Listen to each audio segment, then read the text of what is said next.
Bringing a fresh new perspective on the challenges and issues that face our criminal justice system and their impact on all New Yorkers. This is In Your Court with your host, President of the New York State Supreme Court Officers Association, Patrick CULLEN.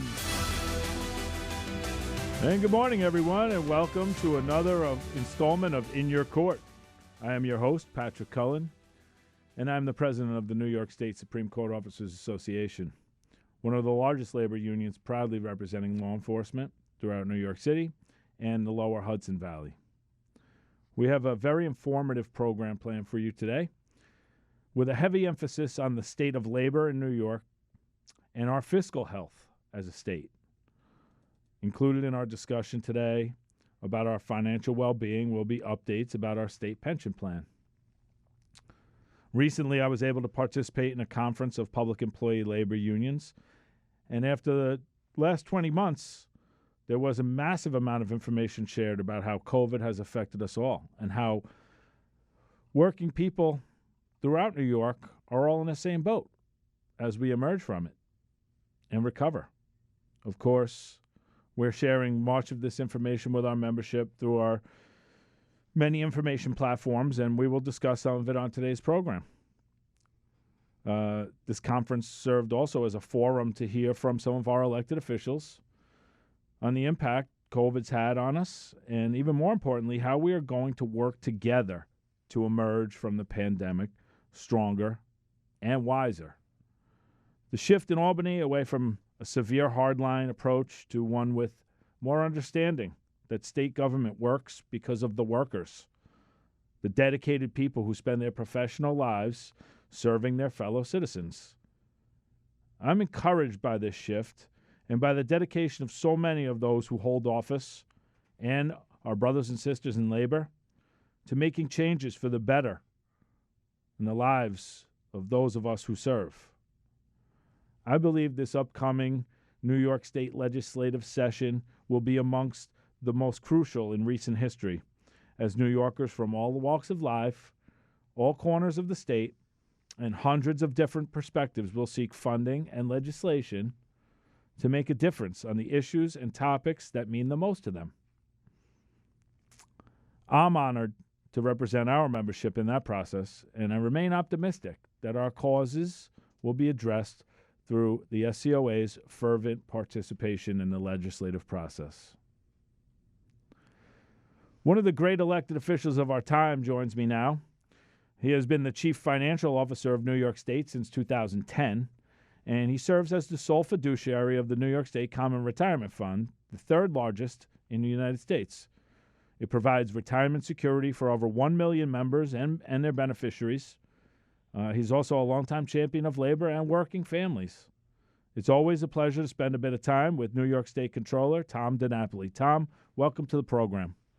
Pat, it's great to be back with you. We haven't done the show for a while, so when we ran into each other at that conference and you said, please come back, really was my pleasure to be able to do that. And let me just say, I really appreciated how you framed our discussion and gave a good update as to where we're at. And I just want to say at the outset, thank you to you. You've been an incredible leader as president of the Supreme Court Officers Association, during good times and during these not so good times as we've been going through. And certainly the men and women who you represent in the courts play such an important role in our criminal justice system and our civil justice system. And it's been a tough time. COVID has hit the courts really hard, as we well know. And you have been an incredible advocate for the safety and well-being of your members through these tough times. So I really want to salute you for that leadership. Thank you. I think, as you point out, there's a lot on the plate as we head into next year, hopefully with a better public health, situation, so that we can get back to, legislative work, not just focusing on the emergency of the pandemic, but all the big issues that we have to deal with. So, again, my hat's off to you, Pat, for doing a great job on behalf of your members. I very much appreciate that coming from you. And like they say, it has been tough. But like they say, tough times don't last. Tough people do. So we're all in this thing together, and there's a whole heck of a lot of tough people with their heads down, trying to do their best and, working very hard to emerge from this monster. The the best way we can. And and you've been there right alongside of us as well. But really, briefly, before we get into some of the meat and potatoes, you're a well-known figure in New York. You've been around for a long time. No offense, but you're well-known. I'm a survivor. What do you want? But just give us everybody else has been coming and going. I'm still there, so that's a good thing. Your background is really impeccable, but just give our listeners who may not be aware of your background a little history, how you got involved in the political arena and where you come from. And sure. Well, I grew up in a good working class, middle class household on Long Island, and got active at an early age in community issues. Actually started out on my local board of education, had the somewhat unique honor of being the first 18-year-old elected to anything in the state when I was elected to the mini old school board. And I spent about 10 years in the private sector, but I always wanted to do public service as a full-time calling. And, again, had a great opportunity and privilege that the voters in my part of Nassau County elected me to the state assembly, and had the great honor to serve there for 20 years, 2 decades. And, so when my predecessor in the controller's office got into a little bit of trouble and had to step down, there was a process, a little contentious at the time, but the legislature was responsible for appointing someone to fill out the balance of his term. And so I, again, a privileged opportunity to be selected as state controller and then the chance to run in my own right. And, so serving with the wonderful men and women who are part of our operation. We've got about 2,800 employees all across the state, most of them in the capital region, in Albany, but all across the state.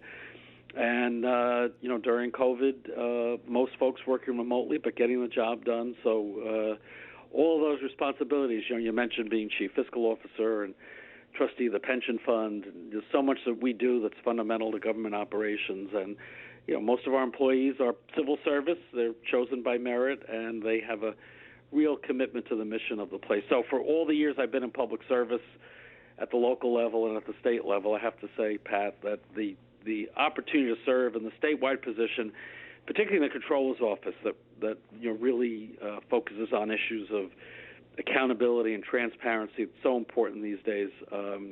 It's just been really a wonderful experience for me, and I hope it continues for a bit longer. Yeah, and really, just before we move on to some of the financial issues, what a pat on the back and an acknowledgement of the type of person you are, and as you are as an assemblyman, to be selected by your peers in the legislature to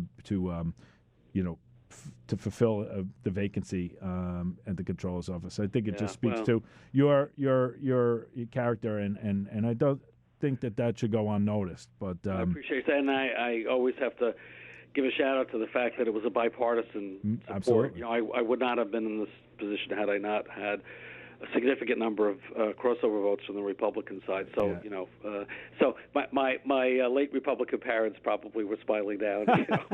Actually, my dad was still alive at the time it happened, so he got to see it. But and I think that's really, again, underscores the unique role the Controller's Office plays in New York State, is that this is the least partisan of all the positions. Right. And I strive very hard to keep it that way. Right? I may have to run for office. I'm a Democrat, Sure. But the work we do really, we have to call the shots as we see them. We can't be, in the day-to-day political trench warfare and the polarization, that's so unfortunate. But we rise above that, and that's a tradition that, I continue. And as I said, I always keep in mind, I wouldn't be here had it not been for bipartisan support. So thank you for saying that. Yeah, absolutely. And so, I think the responsibility your office has that matters to our members probably more than anything is your primary responsibility in managing the state pension fund for over 1 million public workers and retirees.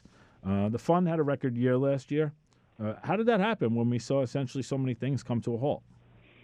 Yeah, I mean, you're absolutely right. With everything that we do, probably what we're best known for, certainly particularly with our public workforce, is the work we do on the pension fund. And let's just go back a bit. When COVID first hit, it was like in the middle of March. That the close down. I mean, literally, you remember the economy just shut down. Everything stopped. The stock market went way down, and we value the pension fund based on the state fiscal year. So March 31st is our valuation date. Right. So between like March 15th and March 31st of 2020, the stock market went way down. And we're not only investing in stocks; it's a big part of how we invest the pension fund, though. So, Pat, we actually had a negative year in 2020, minus 2.68, which may not sound like too bad a negative, but still it's a negative. We don't ever want to have that. We hadn't had a negative year since the Great Recession, 10, 11 years earlier. Right. So coming out of that, I think as everybody saw and still sees, the economy's been recovering, not as fast as we'd like, but very shortly after the close down, the stock market came back quicker than, I guess, any other part of the economy, right? Wall Street had, a record year in many, many ways. So we benefited from that because, again, about half of our portfolio is invested in public equity stocks. But we also have, from my perspective, a very smart, diversified portfolio. So we've got some real estate, we've got some private equity, we've got some real assets, some credit, and then, of course, we have a big chunk of money in fixed income. Treasuries, which, of course, doesn't make much money these days because interest rates are so low, but that's the safest place to put money. So fast forward to this March 31st, as you point out, we had a record year, over 33% positive return.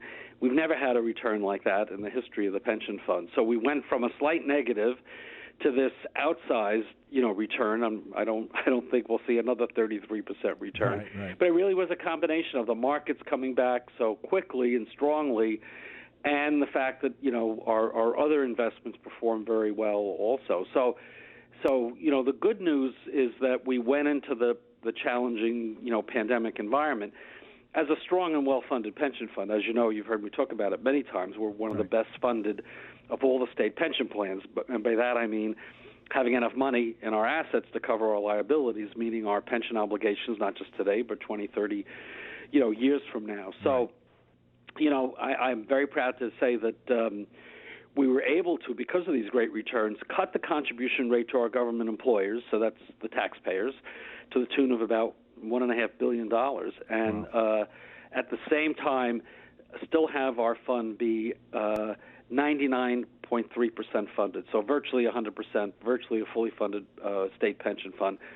Very few states are anywhere near that level of funding. So that's really good news for your members, not just the ones who are retired today. We've always had plenty of money for them. It's really for the man and woman who's joining your union, tomorrow, that's going to be retiring, 25, 30, 35 years from now. Right. Those are the folks who we're thinking about when we invest today, and to be this well-funded gives us tremendous strength, and it means we can keep that promise of that defined benefit pension, not just today, but well into the future. Yeah, that's so wise, because no matter what, my position at the union, you as controller, any of the lawmakers or anybody else in a power of decision-making capability on a local, state, even federal level, all we really truly are stewards of a position for a period of time. And if we're not looking towards the future to ensure, best case scenario for folks who aren't even civil servants, civil state workers yet, then we're really doing the present a disservice. So the eye to the future is very, very important for us all. And Pat, as I mentioned at the conference we were at, we're celebrating our 100th anniversary of the New York State and local retirement system. So this is a centennial year, and so we have pride in that, but we also recognize that very few pension funds have been around that long, and we intend to be around for at least another 100 years, if not more. So, thank you for laying it out that way, because that really is the obligation that we have to make sure we're managing things in a way that it provides retirement security.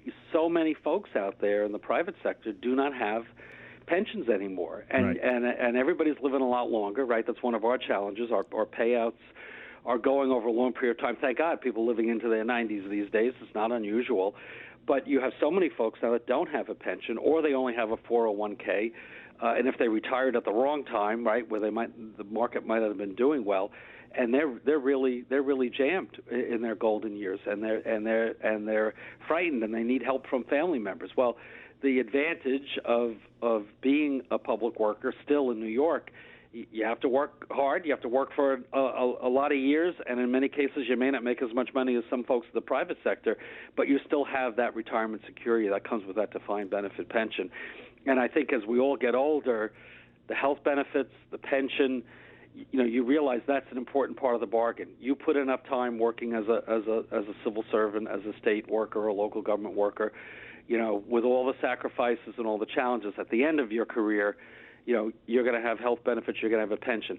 That is an incredible amount of security that too many Americans don't have today. Yeah, you're right. I call it the covenant, and it truly is that. It's sacred to us, and it's it's more people should be really invested in learning more about the process and everyday functions of the pension fund and how civil service works. I think a lot of people go through it sleepy-eyed, and then retirement sneaks up on them. Things such as like the deferred compensation plan offered to New York State employees, I think go widely unused sometimes because people are focused on other things in their life, and so that it's our duty as a union to bring forth those the availability of those types of programs. So.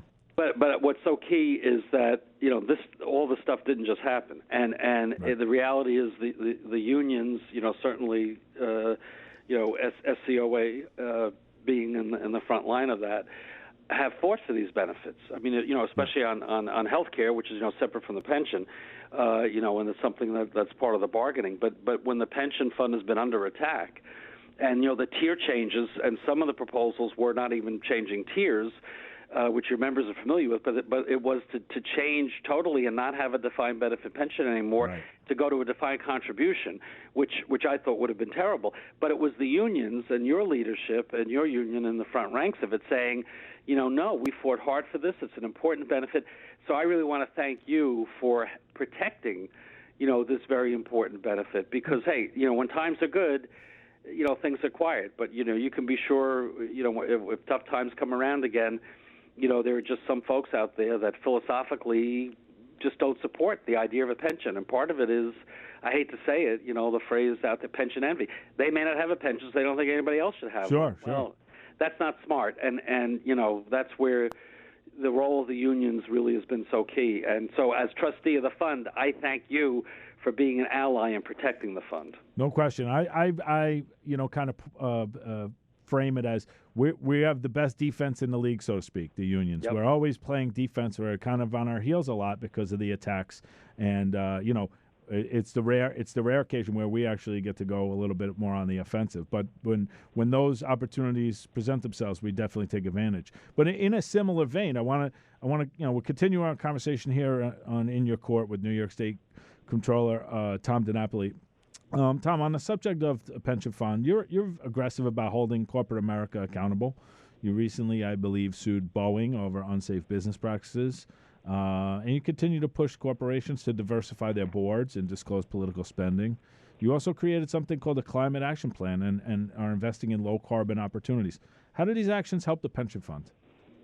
Well, it's all about sustainability of the fund, right? So we're, as I mentioned, we've been around for 100 years. We're going to be around for at least another 100 years. So our perspective is a very long-term perspective. So when we invest in a company, and this is largely through the public equities, through the stocks, we want to make sure that the companies we invest in are going to be profitable for the long term. So we do believe having good corporate practices, and you outlined a number of the areas that we focus on, that's going to protect our investment. It's going to. So in the case of climate, if we move away from some of the investments in where everybody's been reading about global warming and right. the Glasgow, the recent meeting that follows up the Paris Agreement, all that. Right.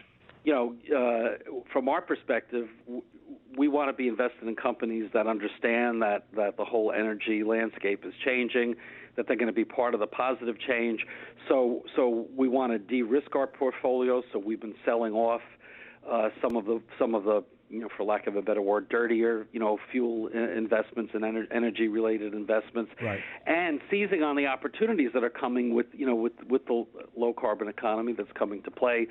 alternative energy, wind, solar, electric vehicles, all this other stuff that really is part of the future.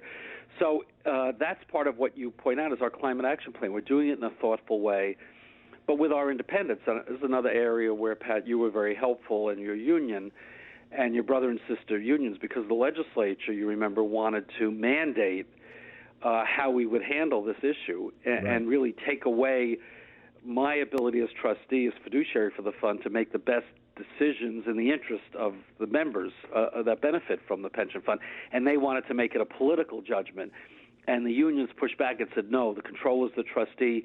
He has to have the flexibility to manage things in the right way. So that was really appreciated and welcome. And so the same thing is true if you're looking at a corporation, how they handle executive compensation. You mentioned diversity on boards, and that's been obviously a big issue, especially in the aftermath of George Floyd killing. Everybody's having to reevaluate issues of equity and diversity and inclusion, appropriately so.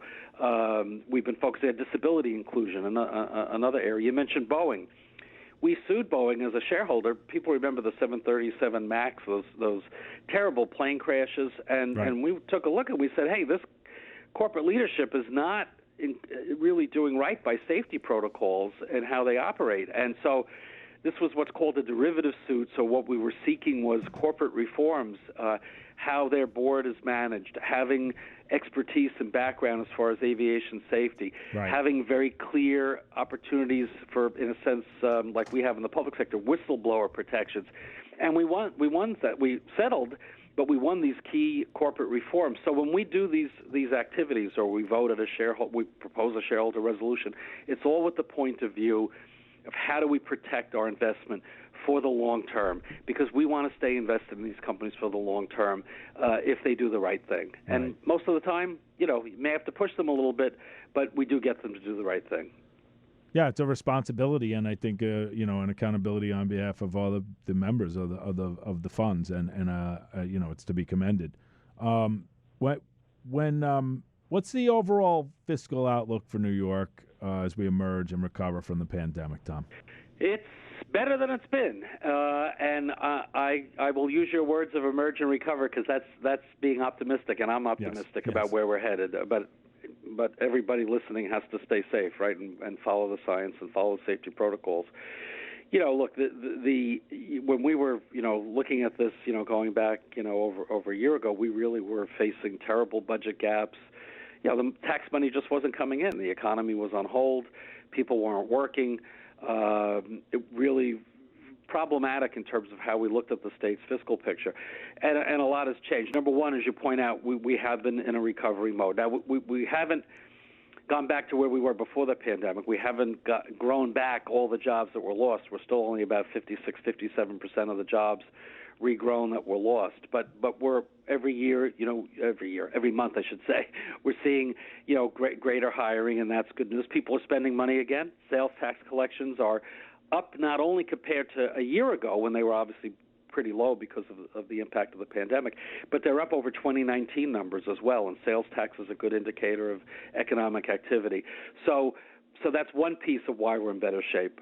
Another piece, for New York State is that the legislature in the last budget increased taxes on wealthier New Yorkers, and so the tax money's coming in.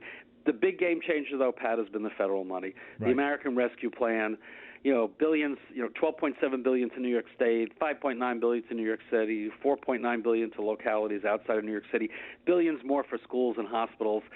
That's really put us afloat. So one other number I'll throw out to you: we track on a monthly basis the revenue and spending to the state. So where we're at, looking at the October numbers, compared to where we thought we were going to be at when the budget was put together back in April, we're $8.2 billion ahead of where we thought we would be. So, so that's good news. Now, will it all hold up? Well, the economy, we need it to continue to recover, so that's why keeping the pandemic under control is key, and having us move away from that, emerge from that, as you say. And we also have to recognize the federal money is not forever. Right. We're going to get some more with infrastructure, but we can't spend that money like it's recurring, because it's not. So, our mantra from the Comptroller's office is plan accordingly. Let's hope the economy continues to recover, so that as the federal money is spent down and we spend it wisely, more tax revenue from a recovering economy will make up the difference. But we have to be mindful of that federal money is not forever. Right, and I think it's, we relied on it because the federal government has relied on New York for so many years, sending money back down and not getting as much in return. And I think it was due time that we got that. 2022 is an election year, Tom, and of course you'll always have our union support.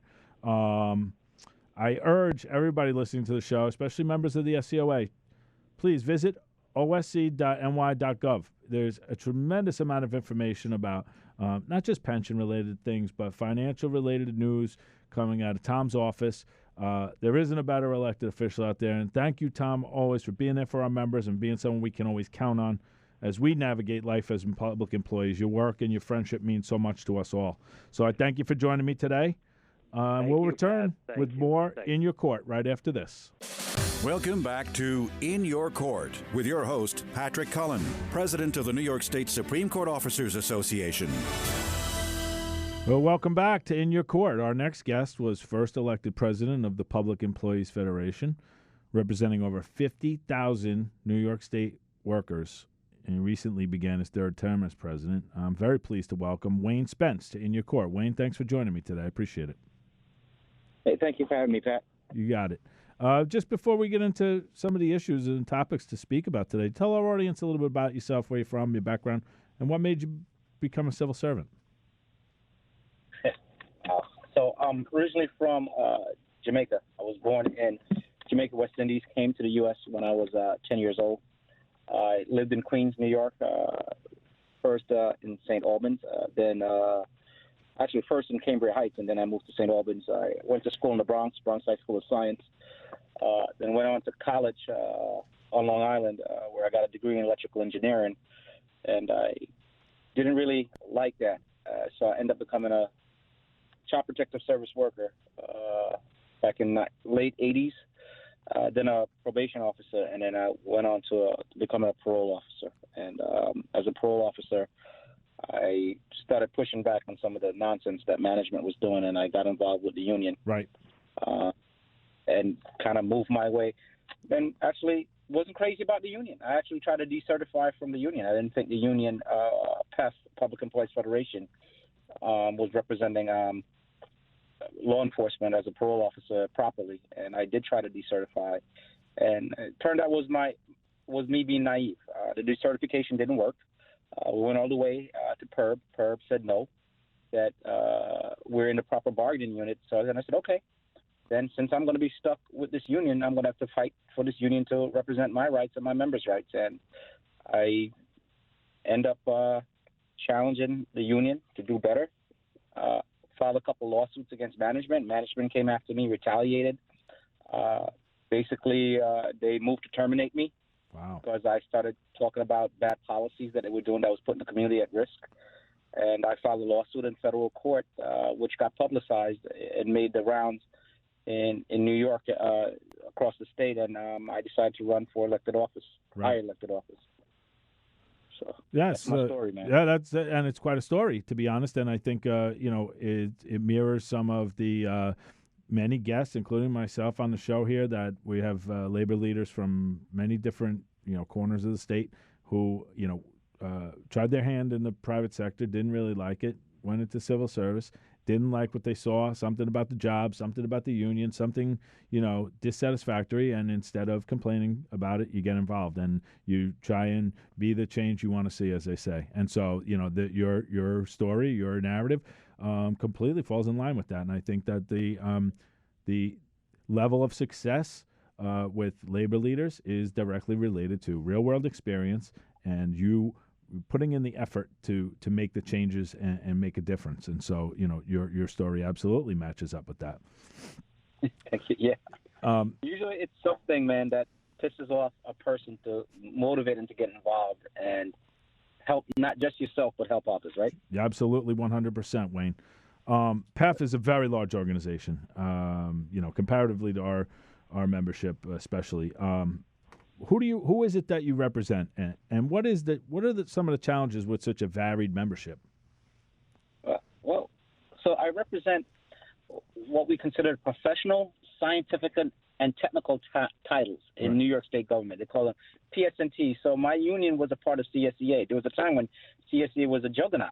Right. And in the 1970s, like 76, the professional, scientific, and technical titles felt that they weren't getting what they needed, and they decided to decertify from CSEA. And SEIU, Service International, and AFT, American Federation of Teachers, both together helped separate PEF from CSEA. So I now belong to two international. I'm a vice president of AFT under Randy Weingarten. Right. And I'm also on the international executive board of SEIU under President Mary Kay Henry.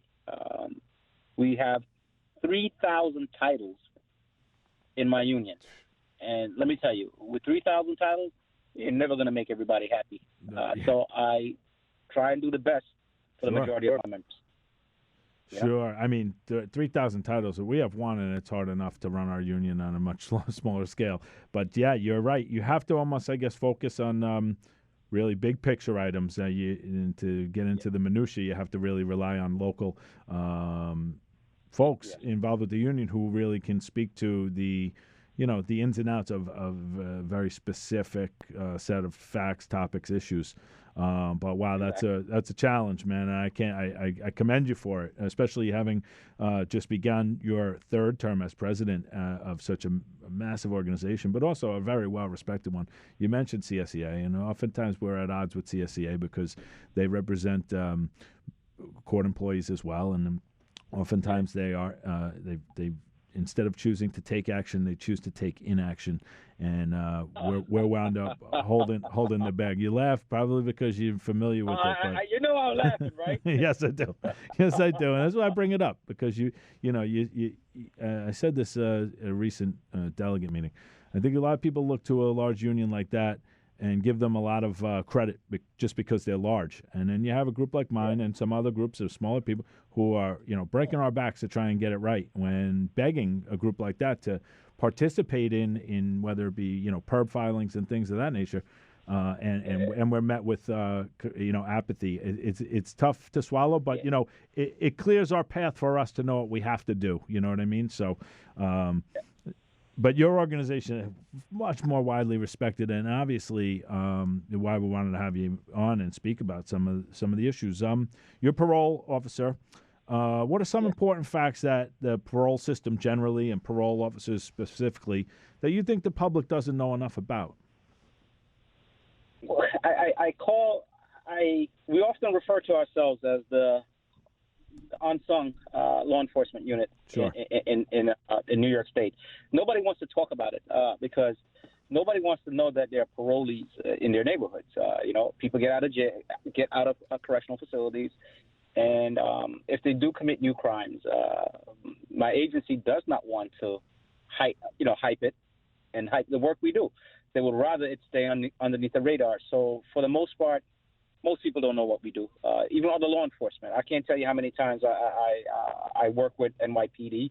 I work with the U.S. Marshal Task Force. I was a part of it's called HIDA, High Incident Drug Trafficking Area. We did special operations with the DEA, but common NYPD officers across in New York City, Nassau, Suffolk. Many times a cop was like, "Oh, you're a probation officer. You're parole. What do you do? You're a social worker." Right. We're a lot of those things. I tell people, we're social workers with guns, if you want to look at it that way. But right. We execute a lot of felony warrants. We execute felony warrants, meaning a guy stopped reporting, we got to go and take that person into custody, and that means tracking him where he needs to go. So many times, you have high-profile parolees if they're on for murder. If they are organized crime, if they are sex offenders and they abscond and the warrant's issued, many times the U.S. Marshal Task Force will work with us to help us track them down. Many times we're working with the Marshal Task Force to help them track down people because they might have committed new crimes. And people have gotten sophisticated. Sure. They know now that the U.S. Marshal is good with technology, so people will use don't go up on phones. And so parole officers rely on their social work skills in terms of they've been in the neighborhood. Right. We know people in neighborhoods. Somebody got to know Johnny. Somebody got to know Roger. And you'd be surprised. Former parolees and former parolees' girlfriend that you've helped will come and give you information. So a lot of times people don't realize that as parole officers, other than the social work, we're actually executing it's not no-knock warrants. We're not knocking down doors. We are knocking under the door, but if Johnny's home and we hear Johnny's voice, that door's going to have to come down, and we're going to go get Johnny, and it's risky. Yeah, and I think what you point out a really important issue, I think, that faces some of us, especially in more specific law enforcement spaces like court officers, like parole officers, probation officers. We all have to work under the umbrella of law enforcement. We are it's an ecosystem, and if we're not all working together, then we can't perform the services and duties that we are expected to. And so I think the more education to the fact that we're all under the same umbrella is super important to the future of law enforcement in New York. I couldn't agree with you more, because we all get painted with that big brush. If you're in New York State, we both know that NYPD has the biggest footprint, right? Sure. And then maybe the state police, and we know that people judge us by what they do or don't do. Sure. And I can't tell you how many times, again, in the course of doing my job, and I've worked. It's funny because I've had to work with court officers, sure, in terms of parolee who might have to go to court. And the idea of intimidating witnesses and bringing witnesses in and making sure that witnesses who are coming to court to testify are safe. And many times I've actually, especially after 9/11, remember after 9/11 and when the Colin Ferguson case, traveling on the train, sure, and just the idea of carrying a gun to and from work and getting stopped by NYPD, sure, and having to explain why you have a weapon, right, and be treated as such, right, with that respect. Yeah, absolutely, and it goes so far in so many ways. The governor recently signed the Less is More Act, which is supposed to prevent recently paroled prisoners from being incarcerated on technical violation. The act was signed largely as a response to crises in our jails. Do you think this will help solve these crises, and what implications do you think this will have on public safety?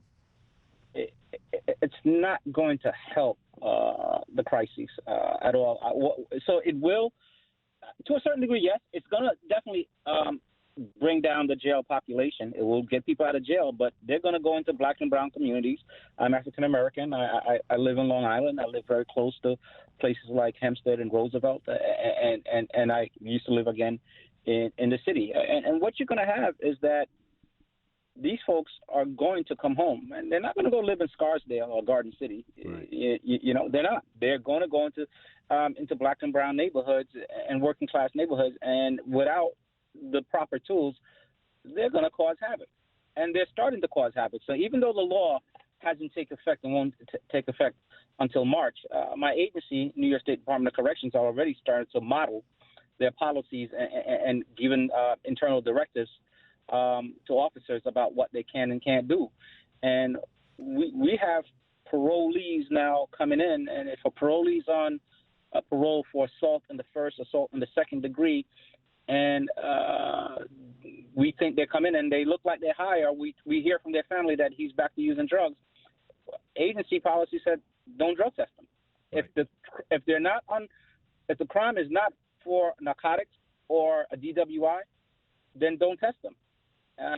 When the law comes into play, the law specifically says unless the crime is related to narcotics, then you have no right to test them. Right. So what in the past, if somebody was on for assault, right, many times some assaults might have been in the process of either mugging somebody for drugs or in the drug trade, and you were fighting over drugs or whatever. We would test, and if a person tests for narcotics, we would refer them to either outpatient program, and if they continue to test in the outpatient, we'll refer them to inpatient. And if they don't go to the inpatient program, then there's a potential for violating him and put him back in jail. Right. Well, that's not going to happen. We got sex offenders who we tell them you can't, especially sex offenders who are pedophiles. You can't be around schools. If we put them on GPS monitoring device, you can't live with anybody where there's kids around. Well, And with sex offenders, it's not if they're going to reoffend, it's usually when they're going to reoffend. Right. And so we're very vigilant. Well, again, we have sex offenders who've been around kids. We've caught them with pornography. We've caught them with, they use encryption on their phones. Some of them didn't even used to have phones, but we give them phones now. And we're finding out that they're going, maybe not child porn site, but they're looking at magazines that have kids in skimpy outfits and modeling bathing suits. But that's a precursor for getting ready to reoffend. We used to lock them up on those things. Right. Not locking them up now. Right. Not doing it now. Right. I think what's lost here in some of this legislation, and you can throw bail reform into the mix as well, is the this kind of mentality that we're living in a movie. When this is real life, man. We're not living in a movie where everybody comes, skipping across rainbows and it's all everybody lives happily ever after. This world's a tough world, and we're living in real life, and these things happen, and they happen, many times a day, and we're ignoring that by seeing elected officials create and then implement some of these asinine policies and laws. And so I'm with you, Wayne. I really am. And your explanation of it really, I think maybe it'll drive it home to some listeners of this program. And the only way to change in a lot of ways is at the ballot box. So it's an important conversation to continue to have, not just have once, but to continue to have. Yeah. No, I appreciate it. Is there systemic racism, man? I can tell you, I've been in special operations where I sat with NYPD officers in a briefing, and a half an hour later, we're in a housing project, and I'm the guy who's going to open the door to the project so the special unit can get to a house before people flush stuff down the toilet. Right. And I've had cops who were sitting across from me grab me because they saw the bulge, and they have a gun to my head, and you have other cops saying, yo, what the hell is wrong with you? And because in the heat of the moment, some white officers only saw my blackness and saw my blackness as being wrong. Right. And so I'm not going to sit there and pretend. I've been, in college and even in my job, I've been on the New Jersey Turnpike and got pulled over, showed my badge, but I still had to go let them search my car. So I'm not going to sit there and pretend racism is not there and it's not in law enforcement. But what I'm seeing now is people committing crimes, man, and people and the people who are committing crimes and criminals are now being treated as victims. Right. And the actual victims, people forget about them. When did becoming a criminal, we're supposed to feel sorry for you, and we're supposed to coddle you? I'm sorry, even with all my experience, people have to take some responsibilities for their actions, because if not, you're going to see people still doing. I mean, I don't know if you saw the video. They shutting down the Kosciuszko Bridge and doing donuts. Yes, I saw on it. the Kosciuszko, man. Yes. Come on, man. Is that where we're going? Is that what we want? Well, it's not where we're going, Wayne. That's where we are in a lot of ways, unfortunately. Yeah, it was a disturbing video, and for those not aware of it, a bunch of folks shut down the Kosciuszko Bridge, started doing donuts and recording it, backing up traffic. It was just lawlessness in a very raw form. It was disturbing to see, and these are conversations that I would personally like to help and partner up with groups like yours, and help educate our members a little bit more on, especially from the law enforcement space. How do we get better? How do we cure the ills of the past? Hopefully we'll continue this conversation here on this radio program in educational information with our members and, with our brother and sister labor unions, because that's where I think a really good space for it to come from is. I so agree. I'm glad that we were able to connect. I'm glad you're having me, because I think we have a lot in common, but many times we don't realize it. No question. Let's just change gears for a minute. During the pandemic, many of your members, like my members, were significantly impacted by COVID-19. We were recently in attendance together at a large union legislative conference, and you gave an impassioned speech on hazard pay. Share with our audience your feelings on advocating for hazard pay as we, hopefully approach the end of the COVID pandemic. Well, I'm hoping as a society now, man, we got so used to, what do you call it, the 5-minute news clips, and then we move on, and we don't seem to remember. And I cannot allow. I got over, I believe at this point in time, maybe over 60 of my members died. Wow. As a result of COVID, meaning that they had to come to work and they contracted COVID. Some people forgot that when this thing first started, there was no testing in the beginning. Right. And some agencies was woefully unprepared when it came to PPEs. And the government, both federal, local, state, basically left us to our vices. I know me and you and quite a few unions, we had to go out, spend union dues, Sure. and source PPEs. So our members who had to be at work every day had to, had protection because our bosses didn't have it, and nor did they seem to care. People forgot that in the very beginning. At least with my age, some of my own members were told that they couldn't wear a mask. You can't wear a mask. Oh, yes, I remember that happening. Yes, absolutely. Yeah. Some of my members got disciplined for having a mask on. Because it was going to scare the public. That's what we were told originally. There you go. That's right. So then they shut down nursing homes. So you shut down nursing homes because you realized that staff and visitors were bringing COVID into the nursing homes. But you didn't shut down correctional facilities. You didn't shut down mental health facilities. You didn't shut down residential drug treatment facilities where a lot of my members work. You didn't stop people from reporting to see their parole officers. Right. And then you have the governor coming on TV saying, okay, we're going to do social distancing, no more than 10 people in a room. But then at the same time you're doing that, you still have my members who are instructors saying that they're going to teach a class on CPR class. They're going to do in-service. Parole officers are still going to see parolees, and you have 60 parolees in New Rochelle at the time when New Rochelle was the epicenter of the pandemic in New York State. That's right. Damn near 90% of the parole officers across New York State came down with COVID, man. Wow.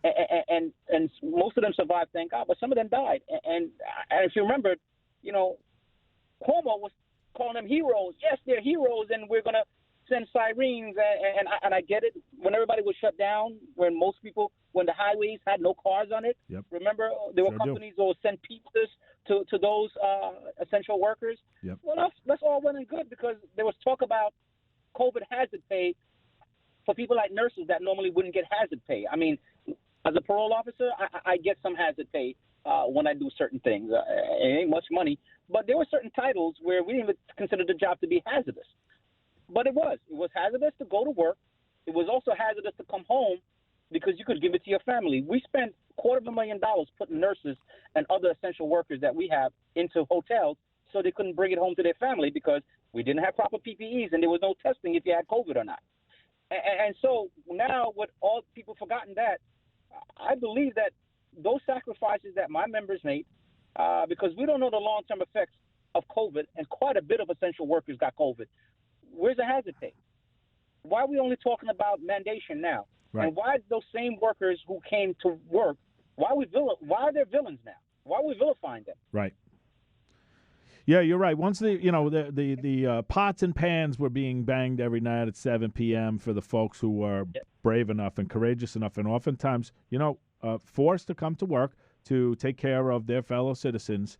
And once those pots and pans stopped banging, Wayne, everything else stopped. Yeah. They stopped worrying about it. We can have all the concerts for COVID victims that we want. We can list everybody's name on the front of the New York Times, all that stuff. But at the end of the day, what are you doing for the people who are actually there on the front lines? The people who made services in New York State, all the agencies that you cover, the New York State courts, cops, firemen, EMS, who are now forgotten and still fighting for a living wage.